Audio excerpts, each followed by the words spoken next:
Oui, je sais, c'est le chaos global et où que l'on regarde, que ce soit dans les journaux, dans les médias, télé, infos, etc., on ne voit que des mauvaises nouvelles, de la souffrance et mensonges, trahisons, basses actions, conflits sont encore le lot quotidien d'une bonne partie de la planète. Vous le savez aussi bien que moi, donc ça n'est absolument pas ce dont je veux vous parler aujourd'hui.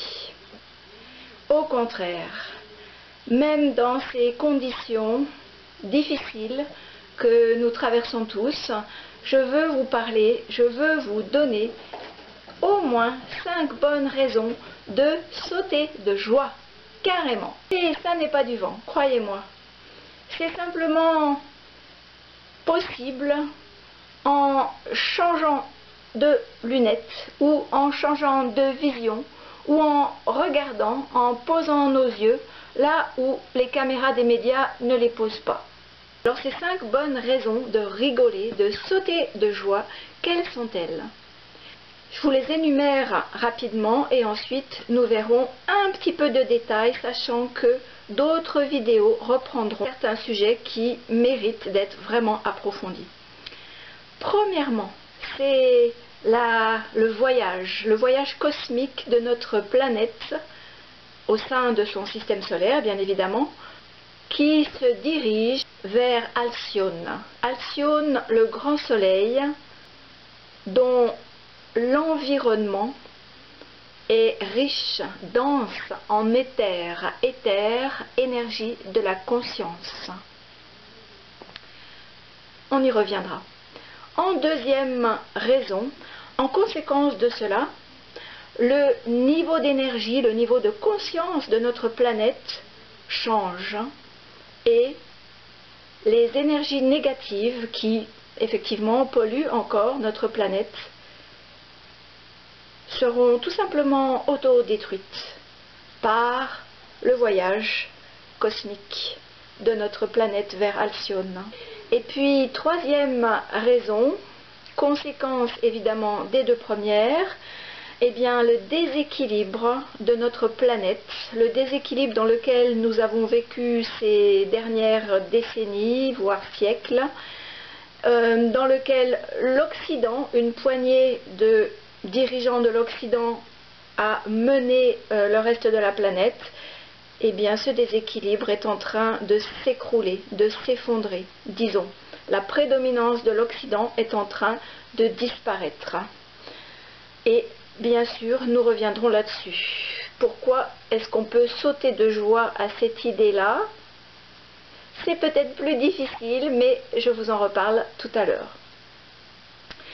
Et donc, conséquence qui va peut-être plus facilement vous faire rire et sourire, c'est l'émergence de nouvelles façons de vivre ensemble, de nouvelles façons de travailler ensemble, de nouvelles façons de penser tout simplement, qui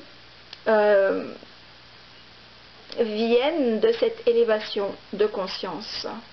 Là aussi, nous y reviendrons. Et puis, en dernier point, le cinquième, si j'ai bien compté, c'est que la science, à présent, en la personne de Nassim Haramein, est à même de prouver ces choses.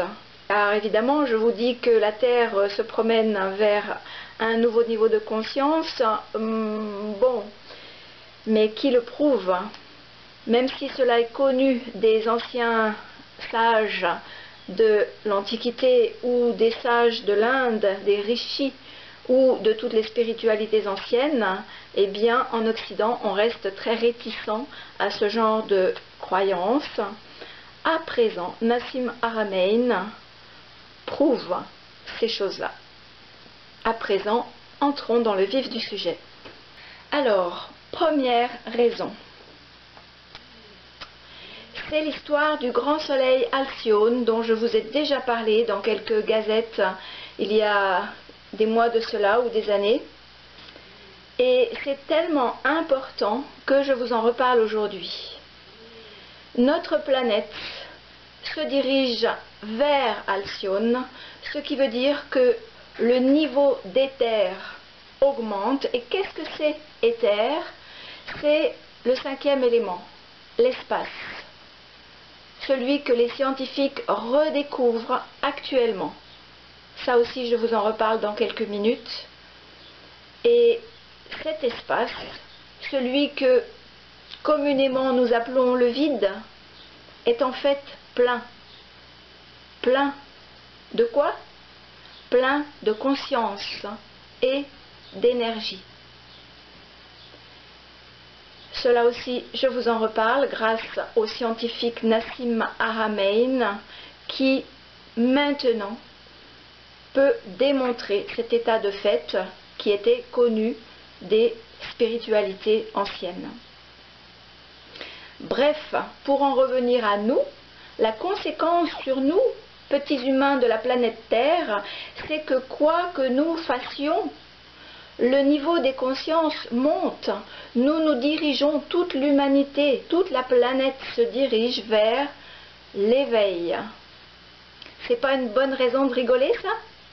Deuxième bonne nouvelle, évidemment corrélée à la première, c'est que dans ces circonstances, sachant que notre monde évolue tout seul vers des niveaux de conscience élevés, que cela implique que les gens vont prendre conscience de leur réelle identité, donc de l'unification de l'univers, cela aussi j'en reparle dans un autre point, donc du fait que nous sommes tous interconnectés, liés et même un, eh bien cela implique que ceux qui toutefois résistent, ne sont pas dans cette fluide évolution vers des zones de lumière, ceux qui s'acharnent à vivre de profit, à faire le mal, si on peut dire, dans cet esprit de dualité. Pour ne pas les nommer, je veux parler de nombreux dirigeants qui mènent la planète, qui ont mené la planète jusqu'à présent, et qui, sous leur emprise, ont asservi les 90% de la planète, si ce n'est pas plus. Eh bien, tous ces gens, en fait, toute cette énergie négative qui pollue encore la planète, elle va se dissoudre d'elle-même, tout simplement par la simple force cosmique du voyage de notre Terre et par l'élévation des consciences. Donc, il n'y a aucune raison d'avoir peur de tous ces gens. Oui, peut-être qu'il y a des complots, peut-être qu'il y a des choses qui se passent, des choses terribles. Ça, je ne dis pas le contraire, hein, loin de là. Mais petit à petit, et peut-être plus rapidement que nous le pensons, eh bien, tout cela va s'effondrer. Parce que ça ne sera plus nourri, tout simplement. Et si vous voulez accélérer les choses, eh bien, un conseil, ne nourrissez pas ces gens-là, ces idées-là. Même, évitons de critiquer, évitons de blâmer, car finalement, tout ne fait que partie de l'évolution globale de l'humanité, de la planète et du cosmos. Troisième idée, troisième raison de sauter de joie, qui ne vous fait peut-être pas rigoler actuellement pour le moment, celle de l'écroulement de l'Occident, du chaos que nous vivons en ce moment dans nos sociétés, et que l'on peut voir, et à mon avis que l'on devrait voir, ça n'engage que moi bien sûr, comme une transformation positive et dans tous les cas inéluctable de nos sociétés, parce que tout simplement elles n'étaient plus viables, elles n'étaient plus éthiques, elles ne l'ont jamais vraiment été, mais au regard du reste du monde qui est maintenu, oppressé sous le joug de l'Occident, eh bien, ça n'est plus tolérable, ça n'est plus acceptable, et la nature, comme vous le savez, qui a horreur du vide, qui a horreur des déséquilibres, fait toujours en sorte de compenser ces déséquilibres par des mouvements d'énergie. Alors, parfois, ces mouvements d'énergie, ce sont des simples vents qui vont souffler d'un niveau de haute pression vers une basse pression. Parfois, ce sont des ouragans, parfois, ce sont des cyclones. Actuellement, un cyclone s'est éveillé au niveau de l'Occident, et pour ma part, je pense que ça ne peut être qu'une bonne chose qui va déboucher sur une nouvelle forme de société, une nouvelle forme de vie, comme je vous en parle dans d'autres points, qui cette fois vont prendre en compte tous les habitants de la planète, en considérant tous les habitants de la planète comme des êtres humains à part entière, intelligents, conscients, sensibles, et qui ne seront plus ni exploités ni oppressés d'une façon injuste et intolérable. Alors, pour tout cela, oui, moi, je saute de joie. Et pour vous aider à sauter de joie, même dans ce marasme, eh bien, je vous invite à méditer cette vision et à essayer de lâcher. Car, contrairement à ce que j'entends par-ci par-là, je pense que la vie en Occident ne sera plus jamais comme avant.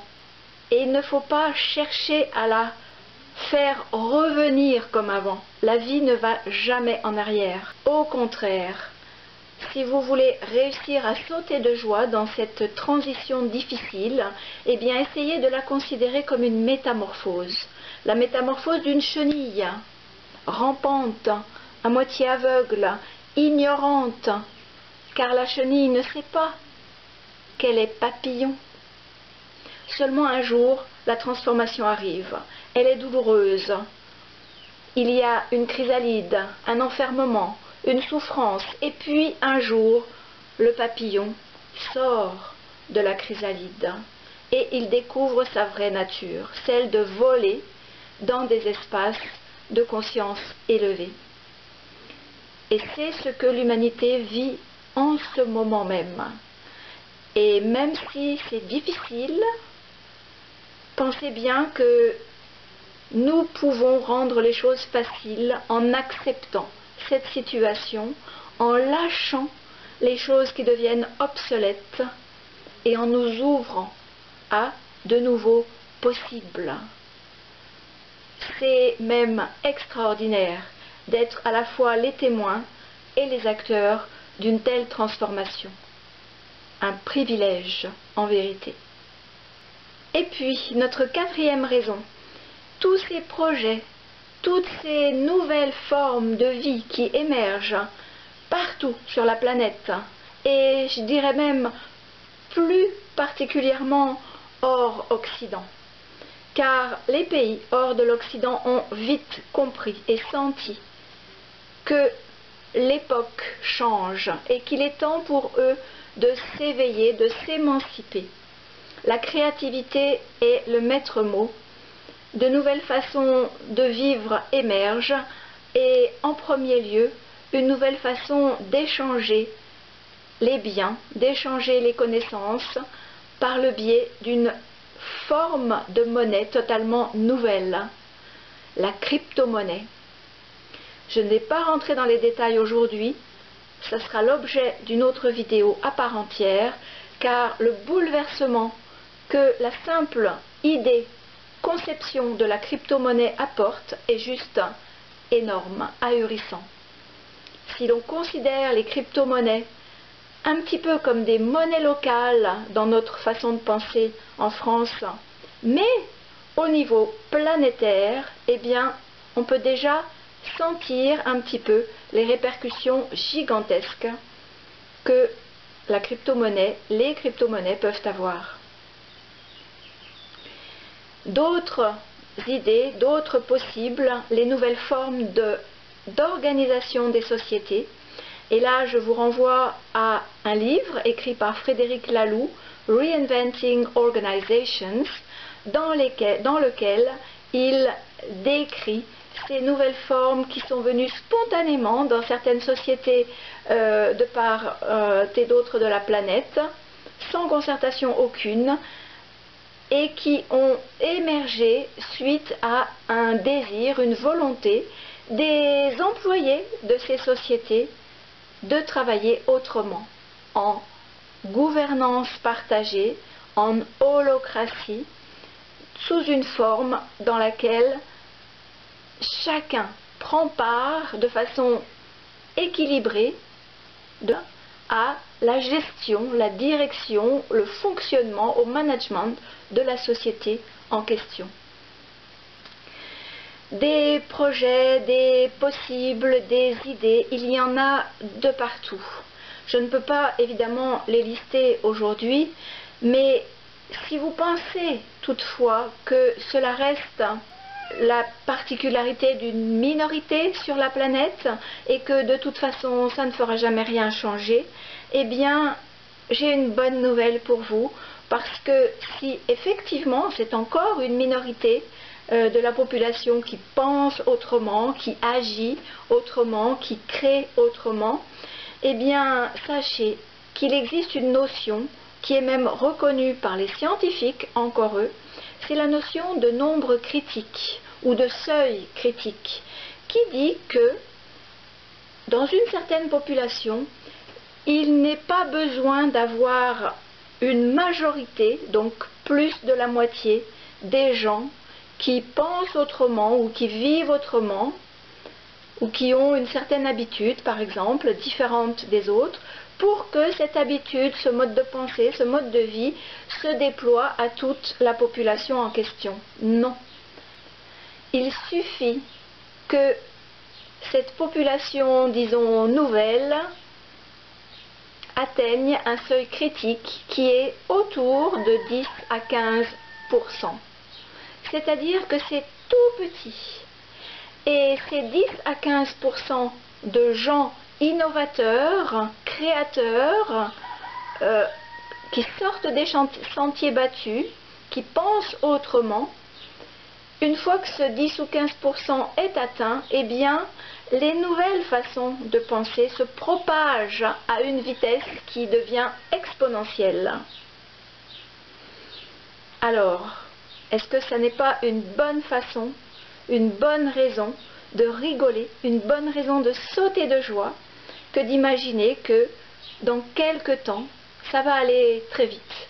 Eh bien, notre monde, très très rapidement, va se transformer en un papillon.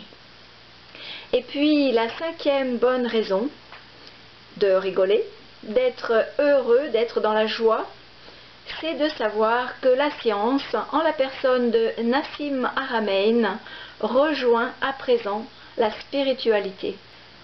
Tout du moins les spiritualités que je connais, yoga, bouddhisme, soufisme, les spiritualités qui évoquent, en tout cas qui vivent de l'intérieur l'unification de l'univers, sans avoir besoin de le démontrer puisque c'est leur expérience, à partir des expériences de méditation et de pratiques spirituelles.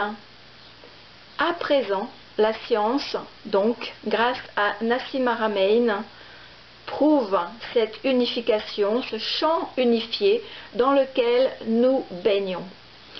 C'est un pas de géant, car cela peut faire tomber les réticences, les doutes, la méfiance que nous, les Occidentaux, nous avons tendance à poser sur ces choses un petit peu exotiques, un petit peu ésotériques, un petit peu mystiques. Or, ces choses mystiques sont bien réelles. Et le fait que notre planète se dirige vers Alcyone et que cela entraîne une montée de nos niveaux de conscience va tout simplement nous permettre de capter ces choses sans même qu'il sera besoin d'aucune démonstration. Pour le moment, nous n'en sommes pas encore là, Mais Nassim Haramein, dès à présent, prouve l'existence de ce champ unifié. C'est juste énorme et bien évidemment, je ne peux pas rentrer dans beaucoup de détails. J'espère vous en parler plus en détail quand j'aurai moi-même plus approfondi le sujet. Mais entre autres choses, il prouve que le vide dont nous sommes entourés, ce que nous appelons le vide, qui est en fait le cinquième élément éther, qui était connu des scientifiques d'avant, mais qui a été rejeté pour des raisons de non-conformité, disons, à la façon de penser de l'époque. Et donc Nassim Haramein démontre à présent l'existence de ce que nous appelions vide, mais qui en fait est plein, l'éther.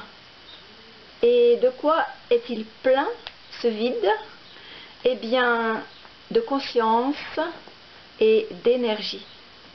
Et cela aussi, bien sûr, Nassim Haramein le démontre. Il affirme que la quantité d'énergie contenue dans cet espace vide et plein, éther, est juste, allez, je ne trouve pas de mots, ahurissante, immense, peut-être même infinie, et que si nous arrivons à utiliser cette énergie, eh bien, tous les problèmes énergétiques de la planète seront résolus. Il n'y en aura plus. Ils auront disparu. Et par là même, eh bien, nous n'aurons plus besoin d'exploiter les ressources énergétiques de la planète pour vivre. Bon, là, ce n'est qu'un petit aspect des recherches et des travaux de Nassim Haramein, car, comme vous le voyez, enfin, ces travaux sont à la fois dirigés vers les hautes sphères de l'espace, du cosmos, mais également ont des répercussions immédiates sur notre vie sur Terre, car Nassim Haramein est un homme essentiellement bon qui souhaite améliorer la vie des êtres humains. Sachez également que Nassim Haramein est un scientifique autodidacte qui s'est formé tout seul, sans université, sans école, et qui travaille d'une façon totalement indépendante. Là encore, je vous reparlerai de lui sous peu, et puis si vous êtes pressé, je peux que vous encourager à aller voir ses vidéos, c'est juste extraordinaire. Voilà, donc je pense qu'avec toutes ces bonnes raisons, eh bien maintenant vous êtes capable de sauter de joie, de rigoler avec les étoiles pour traverser cette époque extraordinaire que nous vivons. Un grand merci d'avoir écouté cette vidéo jusqu'au bout, et si vous aimez, eh bien n'hésitez surtout pas à partager, à vous abonner, à faire connaître, et allez voir les vidéos de Nassim Haramein. Documentez-vous sur la crypto-monnaie, je peux que vous y encourager. Voyez, ouvrez vos yeux, ouvrez votre conscience sur d'autres possibilités, d'autres façons de penser, et essayez de lâcher. De lâcher le vieux monde qui est en train de se transformer, de se métamorphoser. À très bientôt dans d'autres vidéos.